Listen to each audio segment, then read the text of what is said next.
Bharatiya Janata party के प्रदेश अध्यक्ष भूपेंद्र चौधरी हमारे साथ मौजूद हैं। ऑपरेशन सिंदूर एक सफल ऑपरेशन रहा था, सेनाओं का पराक्रम दिखा, शौर्य दिखा, लेकिन लगातार राहुल गांधी या फिर बात करी जाए कांग्रेस इसका अपमान कर रही है। उनका कहना यह है कि दिखाइए कितने फाइटर जो प्लेन है वहां पर गए, कितने विमान गिराए, कितना नुकसान पहुंचाया।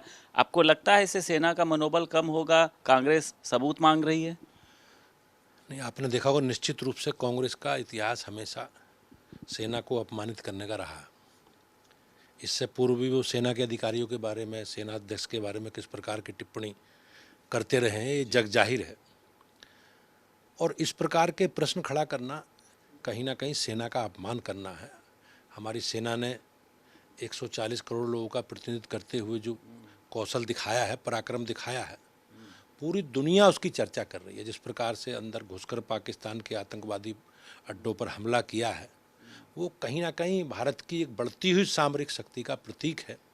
लेकिन कांग्रेस का ये स्वभाव है कि हमेशा वो अपने इस प्रकार के बयानों से सेना के मनोबल को कम करने का काम करती रही। पहलगाम की घटना के बाद अध्यक्ष जी, जिस तरीके से पीएम मोदी के नेतृत्व में, सेनाओं के नेतृत्व में इतना बड़ा आप लोगों ने एक हमला जो है पाकिस्तान के ऊपर, क्या आपको लगता है कि विपक्ष के हाथों से वो मुद्दा छिन गया, इसलिए विपक्ष बौखलाया है और अब सेना पर ही वो सवाल खड़े कर रहा है? ये देश की सुरक्षा से जुड़ा विषय है और आपने देखा होगा सर्वदलीय बैठक में सभी पार्टी के नेताओं ने देश के साथ रहने का संकल्प भी व्यक्त। लेकिन इस प्रकार की बयानबाजी करके कहीं ना कहीं सेना को और देश की सुरक्षा से जुड़े विषयों पर किस प्रकार से प्रश्न खड़े करना और सेना को लज्जित करना, ये मेरे विचार में कम से कम हमारे लिए, देश के लिए, कांग्रेस पार्टी का ये विचार हित में नहीं है। जिस प्रकार से माननीय प्रधानमंत्री जी के संकल्प को, देश के 140 करोड़ लोगों के संकल्प को हमारी सेना ने पूरा किया, और जैसा प्रधानमंत्री जी ने भी कहा कि हमारी लड़ाई पाकिस्तान या पाकिस्तान की जनता से नहीं है, हमारी लड़ाई आतंकवाद से है और आतंकवादियों से है। और जिस प्रकार से सफलतापूर्वक ऑपरेशन सिंदूर के तहत हमारी सेना ने कार्रवाई की और जिसका बड़ी संख्या में पाकिस्तान समर्पित आतंकवादी हताहत हुए हैं, तो वो एकदम हमारे लिए बड़ी गौरव की बात है। ये पहली बार हुआ है, कांग्रेस की भी सरकारें रही हैं, किस प्रकार की आतंकवादी घटनाएं होती थी और कांग्रेस के लोग केवल कठोर कार्रवाई करने के लिए आश्वासन देते थे।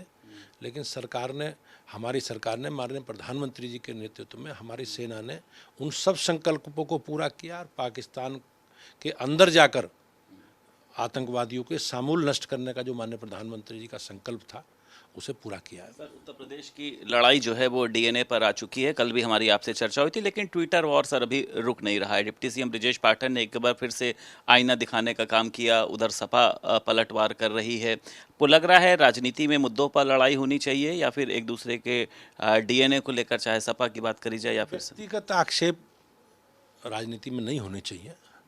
हम लोग जनता के हित के लिए सार्वजनिक जीवन में हैं। और जहाँ तक ब्रजेश पाठक जी का प्रश्न है, उन्होंने समाजवादी पार्टी के राजनीतिक डीएनए की बात कही थी।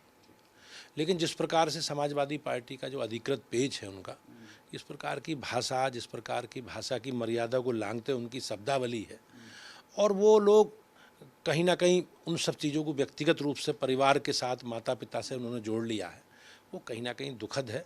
और मुझे विश्वास है कि भविष्य में अखिलेश यादव जी को जरूर इस पर विचार करना चाहिए। को खुश करने के लिए ब्राह्मण और ठाकुरों का अपमान तो नहीं कर रहे हैं अखिलेश यादव?